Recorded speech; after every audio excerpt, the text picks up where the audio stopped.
bí ẹ ti ń wò wá àdàbọ̀ ìròyìn tó ń lọ káàkiri ní àwùjọ àwọn òṣèré àti láwùjọ gbogbo. Nínú àwọn ìròyìn wa ọ̀pọ̀lọpọ̀ nǹkan ló ti ṣẹlẹ̀ lónìí kó tó dòní tí a fẹ́ máa yànnà náà díẹ̀díẹ̀. Èyí tó ṣẹlẹ̀ gangan kì í ṣe ìròyìn yẹn gangan ló ṣe pàtàkì bí kò ṣe ẹ̀kọ́ tó jáde nínú àwọn ìròyìn tó ń jáde láwùjọ wa. Àwọn ẹ̀kọ́ tó ṣe pàtàkì yẹn la máa yiri wò. Kì í ṣe ìròyìn mọ́. Alákọ̀ọ́kọ́ wípé Alhaji Wasiu Ayinde K1 wọ́n ti jáde wọ́n sì ti sọ̀rọ̀ lórí pé ẹ wò bẹ́ẹ̀ ṣe ń wò mí yìí, èmi kò ń ṣe ẹlẹ́sìn kan o, mo tún jẹ́ ọmọ ìjọ Celestial yàtọ̀ fún mùsùlùmí tí mo jẹ́, yàtọ̀ fún Alhaji tí mo jẹ́, kódà mo tún kọ́ ilé ìjọsìn. Ẹ̀kọ́ wo ló wà nínú ìròyìn yìí? Ẹ̀kọ́ tó wà ńbẹ̀ ni pé Alhaji Wasiu Ayinde gẹ́gẹ́ bí ọ̀pọ̀lọpọ̀ ṣe mọ̀ wọ́n, ẹ lè predict wọn. Oríṣiríṣi awuyewuye ló ti lọ lórí ọ̀rọ̀ Alhaji Wasiu Ayinde. Ọ̀kan lára àwọn awuyewuye yẹn ni Ganusi. Gbajúmọ̀ ni, èèyàn mímọ̀ káàkiri àgbálá ayé ni, kò sí tí ò lè ṣẹlẹ̀. Ìhà tó máa kọ sódì kálukú ọ̀tọ̀ọ̀tọ̀ ni. Ṣùgbọ́n Alhaji Wasiu Ayinde kọ́ wa lẹ́kọ̀ọ́ kan ń bí pé gbogbo ẹ̀yin tẹ́ ẹ bá jẹ́ ẹni tó ń gbé ẹ̀sìn sójú tẹ́ ẹ lẹ́ẹ̀ gbèjà Ọlọ́run, gbogbo ẹ̀yin tó jẹ́ pé ẹ mú ẹlẹ́sìn kejì ẹlẹ́sìn kẹta gẹ́gẹ́ bí ọmọ, àwọn èèyàn kan wà tó jẹ́ pé tí wọ́n bá ń ṣe ẹ̀sìn tiwọn, gbogbo ẹni tó bá ń ṣe ẹ̀sìn míì ọ̀tá wọn ni. Wọn ò ṣetán àti bá jẹ, wọn ò ṣetán àti bá mú.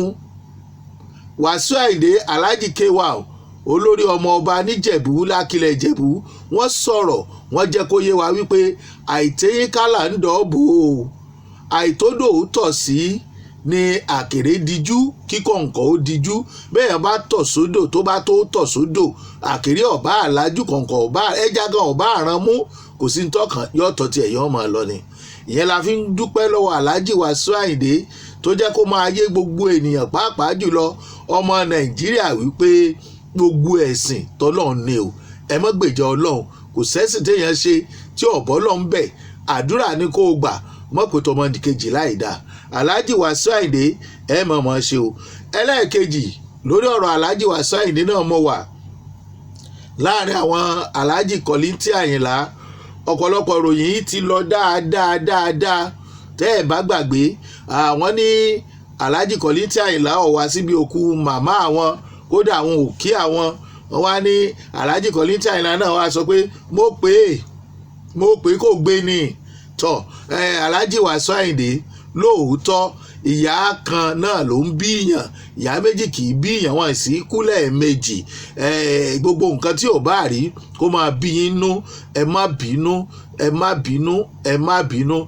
Alhaji Kollington Ayinla bàbá ń kébé, bàbá wa dáadáa, kò sí ẹni tí ò lè ṣe àṣìṣe.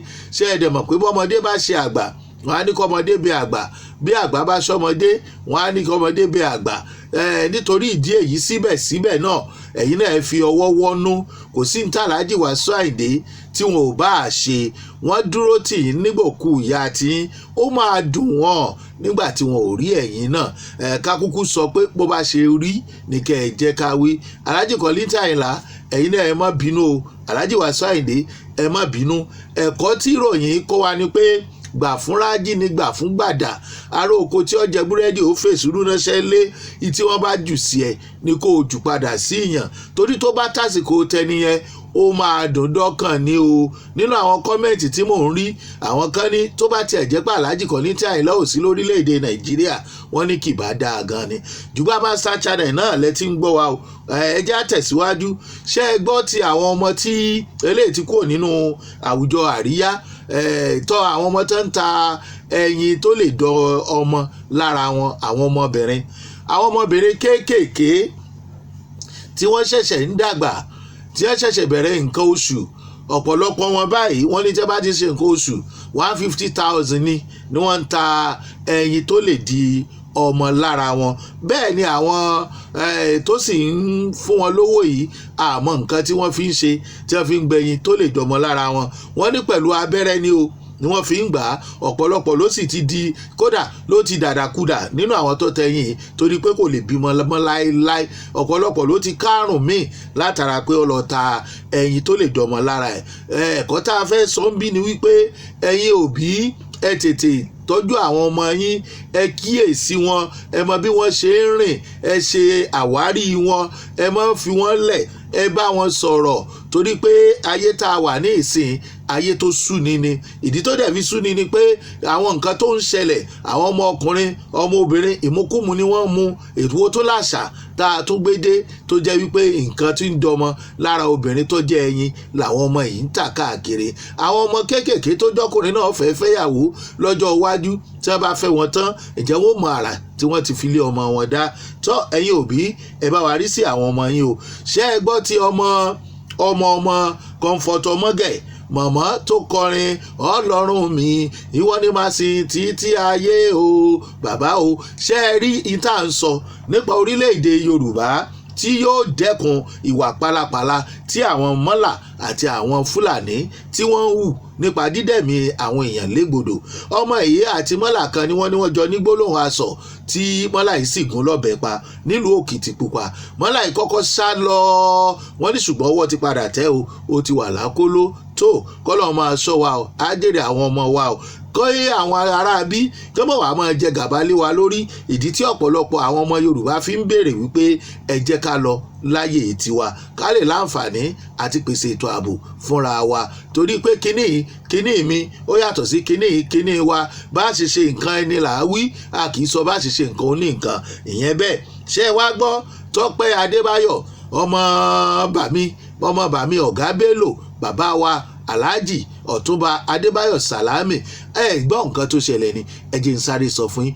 Aláwọn kan wọ́n ní Tọ́pẹ́ àti Fathia Williams Fathia Balógun tẹ́lẹ̀ wọ́n ní wọ́n jọ ń ṣe yànkẹ́ ní Tọ́pẹ́ bá ní ìkàmọ̀lẹ̀ yín èèyàn ibo lẹ ti rí tí èmi àti Fathia tá a ti ń ṣe yànkẹ́ èmi ò lè fi Fathia lẹ́ o, ìtò ti ṣe nínú ayé mi òun ló ń lọ yìí. Nígbà ojú ń pẹ́gun àwòdìbára o, ẹ má sọrú ẹ̀ létí mi mọ́. Tọ́pẹ́ jẹ́wọ́ ó ní kò sí nǹkan kan tó jọ bẹ́ẹ̀ láàrin mi àti Fathia Balógun. Olóore mi ni o.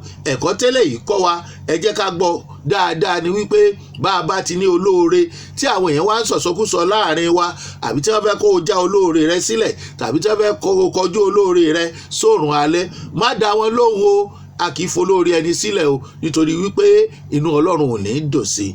Mo kí yín ìbí ní a fi àdàbọ̀ ìròyìn sí, a fi ọ̀pẹ́ ẹ̀tì síbì kan títí ìgbà míì tá a tún máa pàdé nínú àwọn ìròyìn tó ń lọ. Ẹ jẹ́ n sáré já yín sí ti Maxwell ọlọ́pàá tó yìnbọn para rẹ̀ ní Rivers lẹ́yìn ìgbà tó pe àwọn ẹbí ẹ̀ tán pé nǹkan kan ń ṣe òun o, tí ó bá dẹ̀ yọrí síkú kò sí wàhálà. Kò tó ṣẹ́jú bíi mélòó wọ́n bẹ̀rẹ̀ sí í pè padà, kò gbé mọ́. Ìròyìn ti gbé nígbà tí ó fi padà wọnú ilé ibi tó ti ń sọ alága káńsù kan tẹ́lẹ̀ ó bá lọ yìnbọn parẹ́ póò. Táwọn ọlọ́pàá ẹgbẹ́ ẹ̀ gbọ́ àbáwọn aráàánú ilé yẹn wọ́n ti gbé ó dọ̀ hospital gbàgbàgbà ńgbọ̀n débẹ̀ wọ́n ló ti jẹ́ pé Ọlọ́run ó ti gbé kúrú jẹ lọ́wọ́ ẹbọra. Ẹ̀kọ́ yìí ni wípé nǹkan tó bá ń ṣe ni ẹ má jà tọwọ́ ẹ̀bọ wọ abẹ́ aṣọ kó tó di pé yóò di pé ó ń lọ yìnbọn parẹ́. Díẹ̀díẹ̀ ni kíní yẹn bẹ̀rẹ̀ o, kì í ṣejọ́ tó bẹ̀rẹ̀ náà ni ó pe àwọn ẹbí ẹ̀ ó ti bẹ̀rẹ̀ tipẹ́. Kò sí nǹkan tó ní bẹ̀rẹ̀ tí kì í lópin, kò sí tí ń ṣèyàn tí ò ní solution. Ọlọ́run bá kó jọ kó máa ṣọ́ wa kó gbà wá lọ́wọ́ ìṣòro tí ó múni gbẹ̀mí wa. Jugba Master Channel náà lẹ ti ń gbọ́ wa o. Ẹ̀yin tẹ́ ń subscribe sórí ìkànnì wa, àwa ọmọ gbàdúrà fún yín ni torí wípé owó yìí tán lé ajé, iyọ̀ yìí tán lé ọlọ́ṣà, òjòṣú ẹ̀rùnyàn kì í ní kọ́ máa alákàn òun mọ́ ṣepo. Ẹ mọ̀ rí tí ń ṣe ni o bẹ́ẹ̀ tí ń subscribe yẹn. Ṣeun Agboola lórúkọ tèmi. Chief Pukẹ wọ́n dànù lè gíwá Aláròyé ààrẹ àfẹ̀dẹ̀jagun ọ̀rọ̀ bàbá Káráfúyẹ́ tí jẹ́ Jugba Master Júgbàjọ́ Pastor Skele tí èlé